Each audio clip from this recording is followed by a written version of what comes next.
মুখ্যমন্ত্রী আরও একটা অভিযোগ করেছেন, যেটা আপনাকে শোনাবো। মুখ্যমন্ত্রী অভিযোগ করে বলছেন যে গবেষণার জন্য বিশেষ স্কিম করা হয়েছে, কিন্তু গবেষণার সমস্ত টাকা ইউজিসি বন্ধ করে দিয়েছে। কি বলেছেন মুখ্যমন্ত্রী, শোনাবো আপনাদের। মেয়েরা দেশ চালায়, মেয়েরা প্লেন চালায়, মেয়েরা সারা বিশ্ব চালায়, পারে না বলে কোনো কথা মেয়েদের অভিধানে নেই। সেই জন্য কন্যাশ্রী যেমন তারা পাচ্ছে, সবুজ সাথীও তারা ক্লাস 9-এ পাচ্ছে, সাইকেল বিনা পয়সায়। এবং যখন তারা ক্লাস 11-এ হচ্ছে, তখন আমরা তাদের বিনা পয়সায় স্মার্টফোন দিচ্ছি। তার কারণ তারা যাতে স্মার্টফোনের মাধ্যমে তাদের যেটা প্রয়োজন সেটা সার্চ করে নিতে পারে।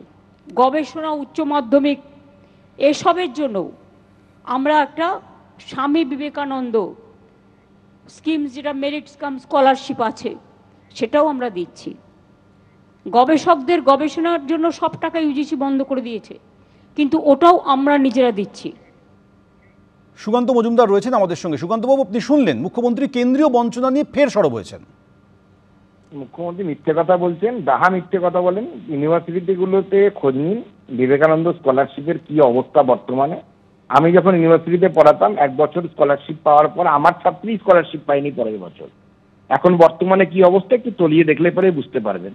কেন্দ্র সরকার গবেষণাতে সব থেকে বেশি গুরুত্ব দিচ্ছে, সেই জন্য ANRF বলে সংস্থা তৈরি করা হয়েছে, যারা গোটা ভারতবর্ষকে সব গবেষণায় সাহায্য করবে। শুধু তাই নয়, এই রাজ্য সরকারের দূরদর্শিতার অভাবের জন্য পশ্চিমবঙ্গের রাজ্য বিশ্ববিদ্যালয়গুলো কতটা দুর্বল হয়ে পড়ছে ভাবুন। কেন্দ্র সরকার তার PM উষা এই প্রকল্পে গোটা দেশের 35খানা রাজ্য বিশ্ববিদ্যালয়কে, অর্থাৎ রাজ্য সরকার পোষিত বিশ্ববিদ্যালয়কে 100 কোটি টাকা করে ফান্ড দিচ্ছে। আমি রিপিট করছি বাংলার জনগণের জানার জন্য, 100 কোটি টাকা এক একটা ইউনিভার্সিটিকে দিচ্ছে, 35টি বিশ্ববিদ্যালয়কে চিহ্নিত হয়েছে।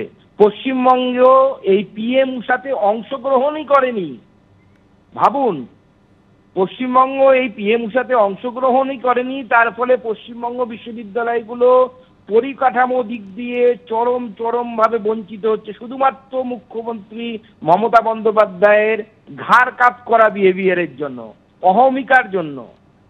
তাই মুখ্যমন্ত্রীকে অনুরোধ করব যে সঠিক কথাটা বলুন।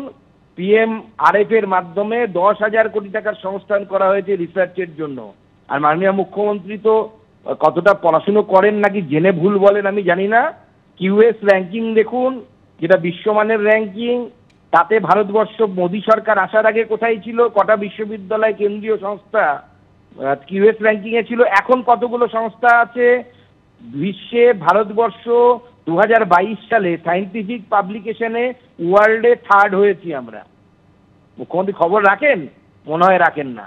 কিন্তু সব থেকে বঞ্চিত হচ্ছে পশ্চিমবঙ্গের রাজ্য সরকার পোষিত বিশ্ববিদ্যালয়গুলো, কারণ তারা কেন্দ্র সরকারি এই ধরনের প্রকল্পগুলোর লাভ নিতে পারছেন না। মেরু প্রকল্প, যে প্রকল্পের মধ্য দিয়ে মাল্টিডিসিপ্লিনারি রিসার্চ ইউনিভার্সিটি তৈরি করার কাজ, যা শুধুমাত্র রাজ্য সরকার পোষিত বিশ্ববিদ্যালয়গুলোকে দেওয়া হবে, সেই স্কিম থেকে বঞ্চিত হচ্ছে শিক্ষা দপ্তরের আমাদের স্কিম, যে দপ্তরের মন্ত্রী আমি অন্যান্য বিশ্ববিদ্যালয়ে গিয়ে যেতে পারছি, করতে পারছি, সাহায্য করতে পারছি, কিন্তু পশ্চিমবঙ্গের কোনো বিশ্ববিদ্যালয়কে সাহায্য করতে পারছি না, কারণ পশ্চিমবঙ্গ বিশ্ববিদ্যালয় বা পশ্চিমবঙ্গ সরকার PM উষাতে অংশগ্রহণ করেননি।